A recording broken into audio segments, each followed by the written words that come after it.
Hello दोस्तों, motivational सहेली में आपका स्वागत है। जैसा कि आपने सभी ने सुना होगा, हमें हमेशा अपने मन के वश में ना रहें, मन को अपने वश में रखें। जी आइए इसी बात पर एक छोटी सी मोटिवेशनल कहानी सुनाती हूँ। आशा करती हूँ आपको ये कहानी पसंद आई।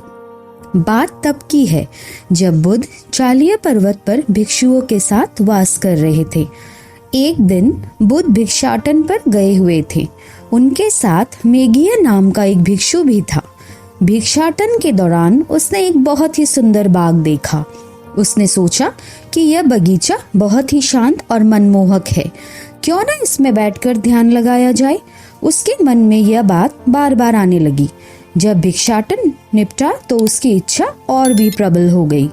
उसके तथागत से आग्रह किया, भते वह बगीचा बहुत सुंदर और शांत है, वहाँ आसानी से ध्यान लग जाएगा। आप अनुमति दे तो मैं वहाँ जाकर ध्यान करूं। बुद्ध बोले, कोई दूसरा भिक्षु आ जाता है तब चले जाना। यह सुनकर मेघिया चुपचाप तो हो गया, पर उसका मन बेचैन सा था। कुछ देर में उसने फिर से प्रार्थना की। बुद्ध ने उसे फिर समझाया कि थोड़ी देर प्रतीक्षा कर ले, लेकिन उसका मन तो वहां जाने के लिए मचल रहा था। जब उसने शास्ता से बार बार निवेदन किया तो उन्होंने अनुमति दे दी। मेघिया तुरंत उस बगीचे में पहुंचा और ध्यान साधना में बैठ गया, लेकिन वहां फिर से उसका मन भटकने लगा। पूरा दिन बीत गया पर मन शांत नहीं हुआ। ध्यान लगाने का मकसद पूरा नहीं हो सका। शाम होने पर बुद्ध के पास लौटा और उन्हें पूरे दिन की कहानी सुनाई। उसने बताया कि किस तरह उसने चित्त को एकाग्र करने की कोशिश की पर असफल रहा। तब बुद्ध ने उसे समझाया, मेघिया वहां जाकर तुमने उचित नहीं किया। मैं तुम्हें बताता रहा कि मैं अकेला हूँ।